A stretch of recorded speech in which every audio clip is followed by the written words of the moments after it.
कि कलिकाल में ठाकुर जी को जब प्रेम प्रकट करना होता है तो प्रत्यक्ष ठाकुर जी प्रकट नहीं करते। बहुत ध्यानपूर्वक सुनिएगा।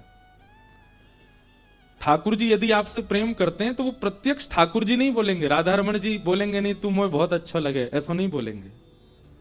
क्यों? ठाकुर जी को कहीं ना कहीं मन में यह भाव है कि कहीं मेरे बोलने से इसमें मान ना आ जाए। ठाकुर जी आपसे प्रेम करते हैं, श्री जी आपसे दुलार करती हैं, महादेव आपको चाहते हैं, तो प्रत्यक्ष ठाकुर जी नहीं बोलेंगे। तो बोले अपने किसी जन से आपकी प्रीति करवा देंगे। ठाकुर जी को निरंतर भजने वाला, ठाकुर जी की सन्निधि में सदा रहने वाला कोई वैष्णव आपसे प्रेम करने लग जाए तो यही समझना इनडायरेक्ट वे में ठाकुर जी ही बोल रहे हैं, ठाकुर जी ही अपना प्रस्ताव आपको दे रहे हैं। जैसे कॉलेज स्कूल में कोई पसंद आ जाए तो उसको सीधा नहीं बोलते उसके किसी मित्र को अपना मित्र बनाते, उसके थ्रू बोलते। होता है ना ऐसा? सब सर हिला रहे हो, मतलब हुआ है। ठीक वैसे ही ठाकुर जी जब आपसे प्रीति करने लगते हैं, प्रेम करने लगते हैं, तो अपने किसी जन को आपके प्रेमास्पद रूप में भेजेंगे और अपने किसी जन का आपसे प्रेम करा देंगे। आपको ठाकुर जी से जन प्रेम, आपको ठाकुर जी के किसी जन से प्रेम हो तब भी मत मानिएगा कि ठाकुर जी को आपसे है।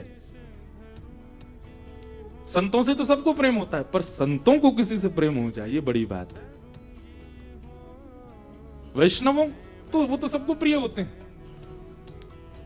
पर उस व्यक्ति विशेष वैष्णव का किसी के प्रति अनुराग, किसी के प्रति प्रेम, समर्पण प्रति प्रकट हो रहा है, तो इसका मतलब यही समझिए कि इनडायरेक्ट वे में ठाकुर जी ही अपना प्रेम प्रकट कर रहे हैं। हमारे श्री दीनदयाल जी जालान, जिनको भारत के सब संतों ने प्रेम किया, चाहे हमारे स्वामी श्री शरणानंद जी महाराज हों, जिनके कृपा पात्र तो वे थे ही, उपस्थित इस वक्त जिनका दर्शन हमको प्रत्यक्ष रूप से होता है, पूज्य श्री रमन रेती वाले महाराज जी, एवं जिनकी राम कथा सुनकर के पूरा विश्व आनंदित होता है, पूज्य श्री मुरारी बापू जी, भागवत कथा के माध्यम से जिन्होंने जन जन में कृष्ण भक्ति को प्रकट किया, ऐसे पूज्य भाई श्री, हमारे पूज्य पिताजी महाराज पूज्य श्री ठाकुर जी, अप्रकट रूप से जिनका प्रत्यक्ष दर्शन नहीं है, पर जिनकी कृपा से कितने सारे संत जन आनंदित हुए, ऐसे पूज्य श्री बक्सर वाले मामा जी, परम पूजन श्री मलुकपीठ वाले महाराज जी, सबका स्नेह भाई जी को प्राप्त हुआ। तो इससे ये बात, मुझे तो दर्शन नहीं हुआ और मिला हूं तो मुझे शायद बाल्यकाल का इतना स्मरण ना हो, पर मैंने जितना भी सुना सबसे, उससे यही प्रतीत होता है कि इन संतों के माध्यम से गंगा जी और महादेव ही अपना प्रेम उनके प्रति पहुंचाते थे। और याद रहे, प्रेम जिस व्यक्ति से होता है ना, फिर उस व्यक्ति के संपर्क से हर व्यक्ति से होने लग जाता है। पूज्य श्री भाई जी दीनदयाल जी जालान जी, उन्हीं के प्रेम की सुगंध से आज पूरा जालान परिवार सुगंधित है। और आज भी सब संत जन इस पूरे परिवार को बहुत प्रेम करते हैं, स्नेह करते हैं। हम अभी द्वारिका में थे, परम पूजनीय श्री गोवत्स श्री राधा कृष्ण जी महाराज के ठाकुर जी का उत्सव था, तो उसमें चंद घंटों के लिए, 2-3 घंटे के लिए मैं पहुंचा। मुझसे सब पूछे कहां से आ रहे हो, मैंने कहा रामेश्वरम से। कहां जा रहे हो, मैंने कहा विश्वनाथ। अच्छा देखो कैसी कृपा, रामेश्वरम दक्षिण के ज्योतिर्लिंग, वहां से हम गए द्वारिका, द्वारिका के बिल्कुल बगल में नागेश्वर, द्वारिका में ही है, दूसरे ज्योतिर्लिंग हो गए हमारे। वहां से अब हम आए कहां, विश्वनाथ। 3 ज्योतिर्लिंग यात्रा तो हमारी 31 और 1 के बीच में ही हो गई। 2024 से 25 में मैं कैसे आया, 3 ज्योतिर्लिंगों में होते हुए आया, और उसमें भी 2 धाम, रामेश्वर दक्षिण का धाम है और द्वारिका जो है वो, द्वारिका पश्चिम हुई, पूरब हुई, पश्चिम हुई ना, पश्चिम का धाम। तो वहां मुझसे सबने पूछा, बोले कहाँ जा रहे हैं अब? मैंने कहा काशी, अब विश्वनाथ के दर्शन करने जा रहे हैं। अच्छा वहां कथा है? मैंने कहा कौन करा रहे हैं? केवल इतना बोलना, जालान परिवार। ऐसा सुनते ही सब समझ जा, अच्छा वो दीनदयाल जी के सब परिवार। मैंने कहा वही लोग कर। तो सब संत स्मृति रखते हैं, इसका मतलब क्या है? ठाकुर जी स्मृति में रखते हैं, ठाकुर जी स्मरण में रखते हैं। उन्हीं दीनदयाल जी के पुत्र केशव जी, जिनकी गृहिणी के भगवत धाम गमन के उपलक्ष्य में इस कथा का क्रम उन्हीं के भाव से हो रहा है। पूज्य बापू की एक कथा मैंने एक बात सुनी थी, क्योंकि बापू की विशेष कृपा है परिवार पर। बापू एक बार कह रहे थे कि कथा कराने से पितृ मुक्त होते हैं, ऐसा सब जगह कहा जाता है।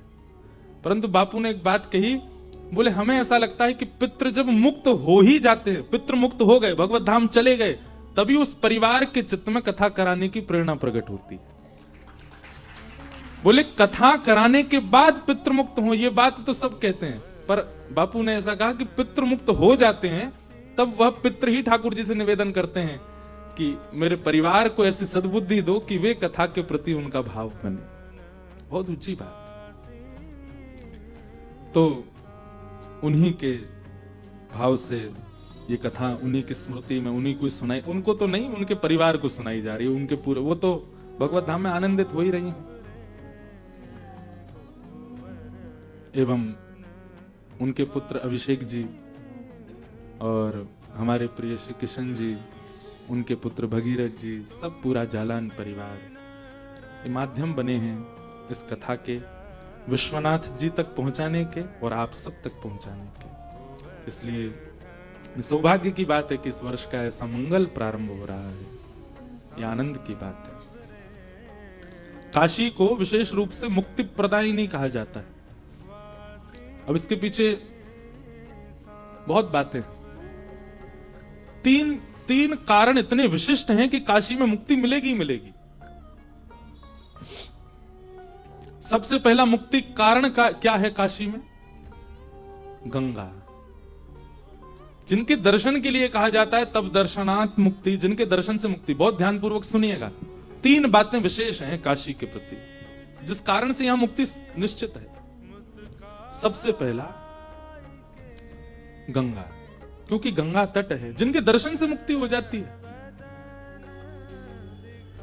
दूसरे मुक्ति प्रदायक हैं विश्वेश्वर महादेव, उनके दर्शन से मुक्ति हो जाती है, उनके स्मरण से मुक्ति हो जाती है। शिव शिव शिव शिव कहने से मुक्ति हो जाती है, महादेव का नाम उच्चारण करने से मुक्ति प्राप्त होती है। काशी में पहली मुक्ति का कारण गंगा, दूसरी मुक्ति का कारण शिव और तीसरी मुक्ति का कारण राम नाम। महादेव क्या करते हैं? महादेव उसी नाम का उच्चारण करते हैं काशी में, देह त्यागने वाले प्रत्येक जीवात्मा के ऊपर। हमारी पूर्व की कथा हुई थी काशी में 80 घाट पर, और जो हमारे आयोजक हैं वो यहीं बैठे हैं, पीछे ही बैठे हैं। तो उस कथा में एक बहुत आनंद हुआ था कि हम विंदु माधव भगवान की सन्निधि में, तो हमारा निवास था बिल्कुल उस तरफ काशी के, और 80 घाट पर कथा थी। तो इन्होंने ऐसी सुंदर व्यवस्था की कि हम विंदु माधव भगवान को प्रणाम करते जहां निवास था, और वहां से नाव में बैठते पूरी काशी का दर्शन करते हुए 80 घाट आते, और वहां कथा सुना के फिर नाव में बैठ के दशाश्वमेध घाट पर आरती का दर्शन करते हुए फिर दोबारा लौट के जाते, और वहां फिर निवास। खूब आनंद हुआ काशी। तो काशी जो गंगा जी का स्वरूप है वो चंद्राकार है, और उस चंद्राकार के बिल्कुल मध्य में विश्वनाथ विराज रहे हैं। अगर आप ड्रोन से देखो या आकाश से देखो तो जो चंद्राकृति है उसके बिल्कुल मध्य में ही विश्वनाथ हैं।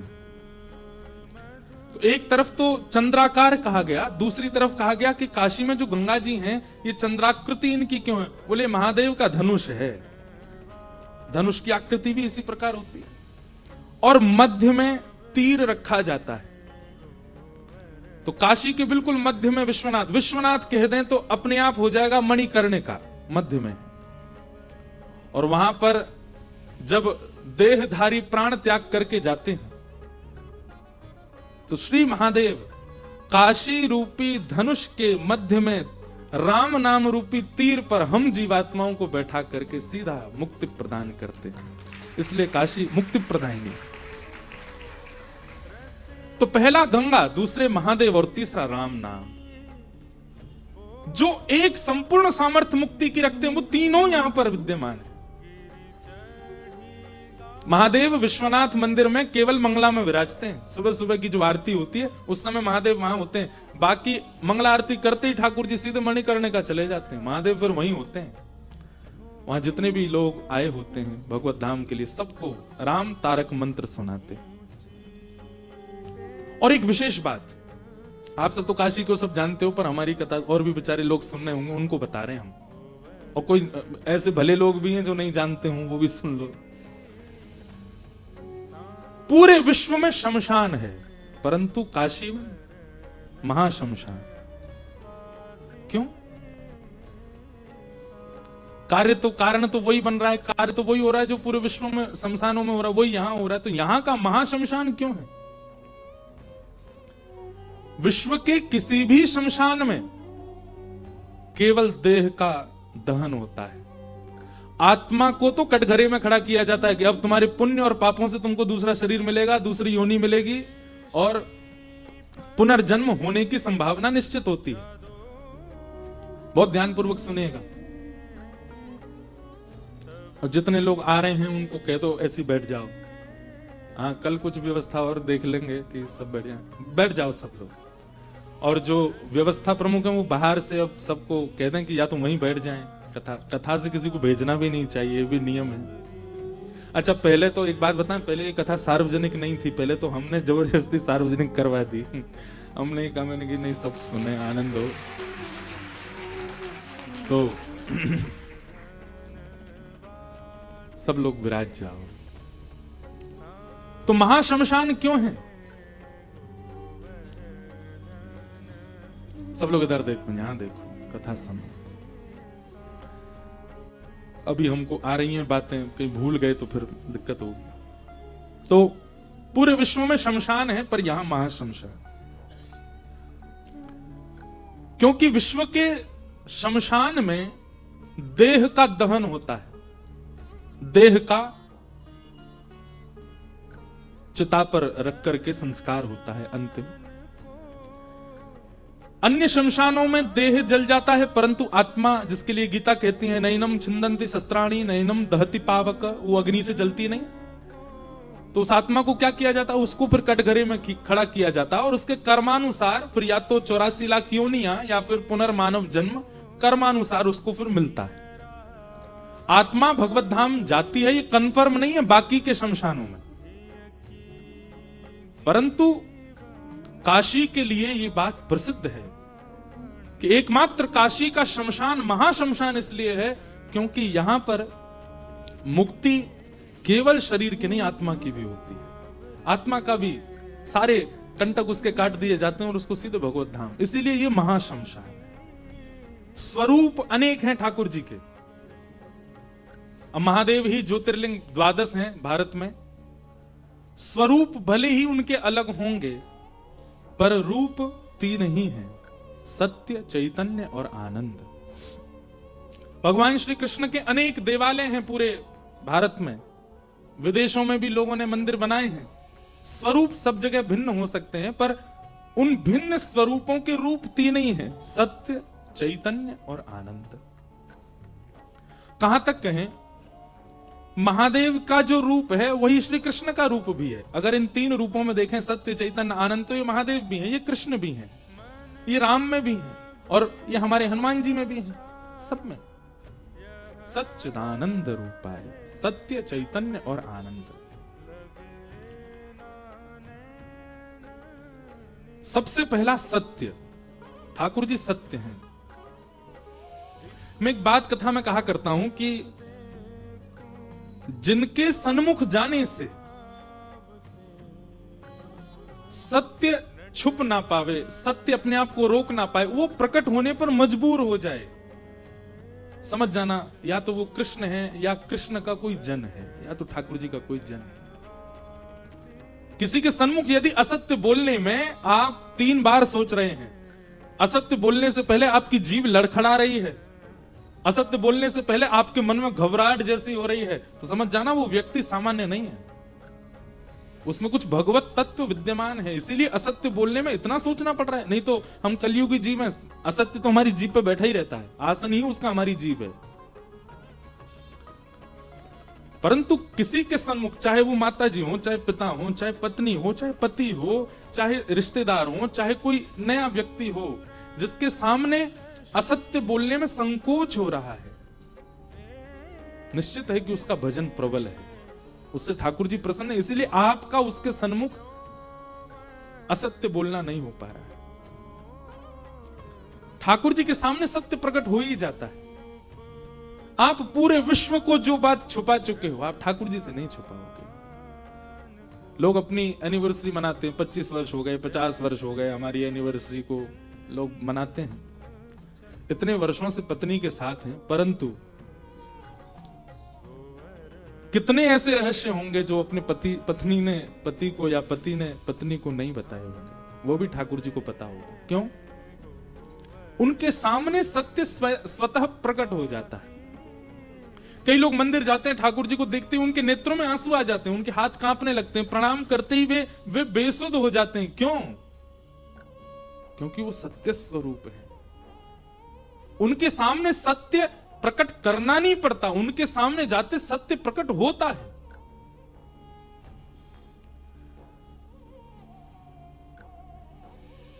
ये तो था एक व्यवहारिक भाव।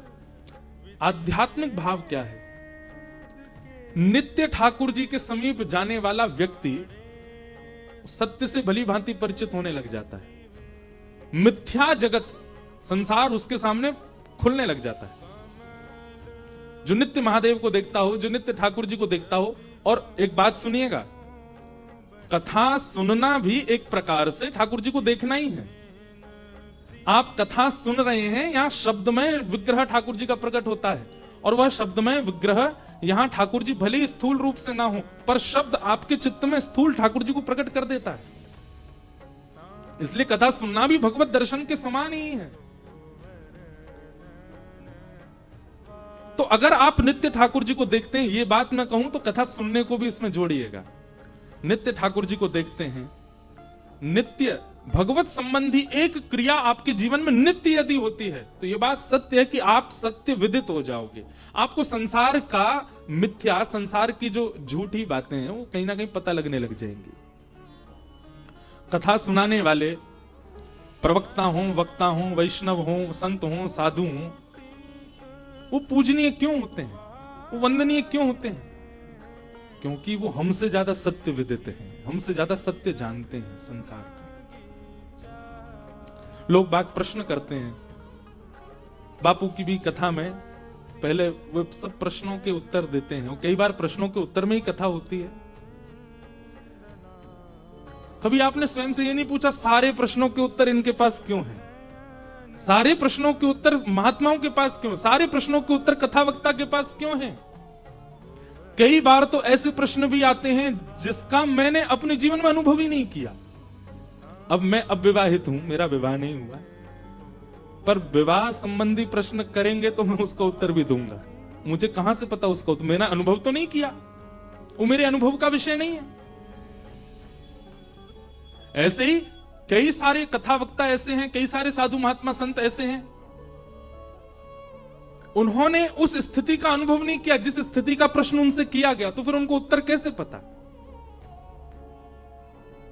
ये कथा ही है, ये सत्संग ही है, ये हरि दर्शन ही है जो उनको हर परिस्थिति से विदित करा देता है, सत्य का अनुभव करा देता है।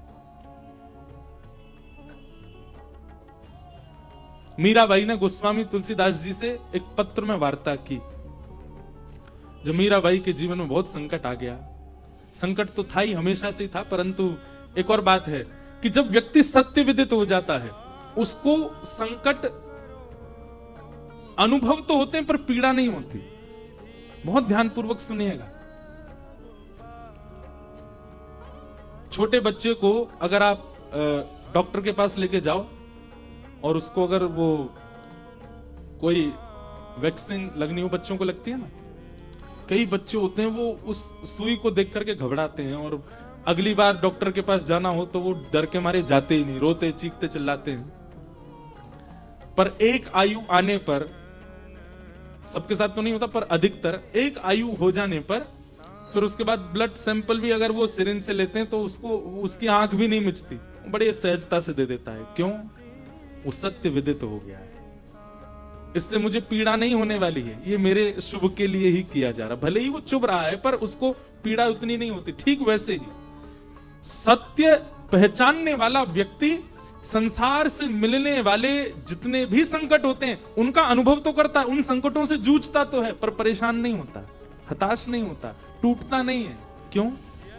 क्योंकि सत्य विदित हो गया। आप नित्य जाते हैं विश्वनाथ का दर्शन करने, आप नित्य जाते हैं हर महीने वृंदावन दर्शन करने, आप नित्य जाते हैं चित्रकूट धाम या अयोध्या। आपका नित्य वहां दर्शन करना, उसका फल क्या मिला आपको? कि फिर जीवन में आने वाली विषम परिस्थिति में आप विचलित नहीं हुए। तो यह बात प्रमाणित होती है कि आपका नित्य भगवत दर्शन करना आपके जीवन में फलीभूत होता है, हो रहा है, आप सत्य विदित हो गए। क्षमा करना, कथा करने वाले या वैष्णव भाव में रहने वाला व्यक्ति अगर किसी संसारी पीड़ा से रोता है ना तो बाकी के लोग आश्चर्य करते हैं, ये रो रहे हैं, ये तो कथा कहते हैं, ये तो साधु हैं, ये तो संत हैं, ये तो वैष्णव हैं, ये तो विरक्त हैं, इनका रोना एक संसारी पीड़ा पर। क्यों? वो रो नहीं सकता, उसकी भावना नहीं। क्यों आपके चित्त में ये प्रश्न आया कि वो रो नहीं सकता? क्यों? क्योंकि आपका हृदय जानता है कि ये सत्य विदित व्यक्ति है, इसके जीवन में सत्य है, ये संसारी पीड़ा पर इतना क्षोभित क्यों हो रहा है? संसारी पीड़ा पर क्षोभ करना ये तो संसारी व्यक्ति का काम है जिसको सत्य नहीं पता। आध्यात्मिक होने का मतलब यह नहीं होता कि आप नित्य त्रिपुंड लगाओ। आध्यात्मिक होने का मतलब यह नहीं होता कि समस्त वेद वेदांत उपनिषदों का ज्ञान आपको हो। अगर ये आध्यात्मिक कहलाने के लक्षण हैं तो ये सारे लक्षण रावण में भी हैं। त्रिपुंड लगाता है नित्य। आप तो विश्वनाथ जी का दर्शन करने स्वयं जाते हो, विश्वनाथ जी उसको दर्शन देने जाते थे लंका में। अगर आध्यात्मिक व्यक्ति के लक्षण देखे जाएं तो वो सारे लक्षण कहीं ना कहीं रावण में आपको दिख जाएंगे। केवल एक कारण ऐसा है जिसके कारण आज भी दशहरा पर रावण दहन होता है। क्या? वो सत्य विदित नहीं था, वो सत्संगी नहीं था। भीष्म पितामह बहुत बलवान हैं, भीष्म पितामह विरक्त हैं, भीष्म पितामह ब्रह्मचारी हैं। भीष्म पितामह के प्रसंग में महाभारत में कितने गुण आते हैं, परंतु वे भीष्म पितामह सत्य विदित होते हुए भी सत्य का आचरण नहीं था, इसलिए बाणों की सैया पर लेटे। तो सत्य का मतलब ये आपके जीवन को आध्यात्मिक आप हैं यह पता चलता है कि आप सत्यवान हो कि नहीं। सत्यवान मतलब संसार की समस्त स्थितियों से आप विदित होकर के भी टूटे ना, विचलित हो ना। आप जैसे खड़े पहले थे वैसे ही खड़े हैं अभी भी, तो यह पता चलता है कि आप आध्यात्मिक हो, आप सत्य विदित हो। हम नित्य कथा सुनते हैं पर हमारे घर के रसोइया भैया ने दाल में नमक कम डाल दिया तो आंखें खुल गईं, मन खराब हो गया, क्रोध आने लग गया। ये काय बात? क्या आध्यात्मिक क्या कथा सुनते हैं फिर आप, जब इतना भी देहाभिमान आपसे सहन नहीं हो रहा है? तो भगवान का पहला स्वरूप लिख लीजिएगा, सत्य। और सत्य स्वरूप परमात्मा का मतलब है हर स्थिति में सम हो जाए व्यक्ति, तो समझ जाना सत्य मिल गया। सत्य को जानने वाला व्यक्ति प्रसन्न रहता है, चाहे स्थिति कैसी भी हो। भगवान का पहला स्वरूप क्या है? सत्य। और आप यदि सत्य से विदित हो रहे हैं, सत्य जीवन में आपके में आ रहा है, तब मानिए कि आप सत्य को भजते हैं। जिसको भजें उस जैसे गुण हमारे अंदर आने लग जाएं। भगवान का पहला रूप सत्य। ठाकुर जी का दूसरा रूप क्या है? चैतन्य। क्या है? चैतन्य। और चैतन्य ठाकुर जी को मानने का मतलब क्या है? सिया राम मैं सब जग जानी, करहूं प्रणाम जोरी जुग पाए। हीटर में भी भगवत तत्व है। यह विश्वास मेरे अंदर प्रकट हो जाए तब मैं मानूं कि मैं चैतन्य परमात्मा को जानता हूं। हमारे यहां सबको प्रणाम किया जाता है महाराज। कहीं पैर से ठोकर लग जाए तो कई लोगों को देखा होगा वो उसको भी प्रणाम करते हैं। हमारे पैर लग गया, क्यों? उसमें प्रणाम का भाव क्या है? सब में परमात्मा। कागज गिर जाए नीचे, उसको उठा के सिर से लगाया जाए, इसमें भी परमात्मा है। इस प्रकार की चैतन्य बुद्धि सब जगह होने लगे, सब में होने लगे। गोस्वामी तुलसीदास जी महाराज ने जब ये पंक्ति लिखी, सिया राम मैं सब जगह जाने, करहूं प्रणाम जोर जुग, इस पंक्ति को लिखने के बाद जब विश्वनाथ का दर्शन करने गए तो मार्ग में एक नंदी जी आ गए और गोस्वामी तुलसीदास जी निकलने को हों, वो नंदी जी कभी इधर से रास्ता रोके, कभी उधर से। आगे छोटी सी गली काशी की, उसमें अब तो बड़ी हो गई गलियां, पर अभी भी कहीं कहीं छोटी हैं।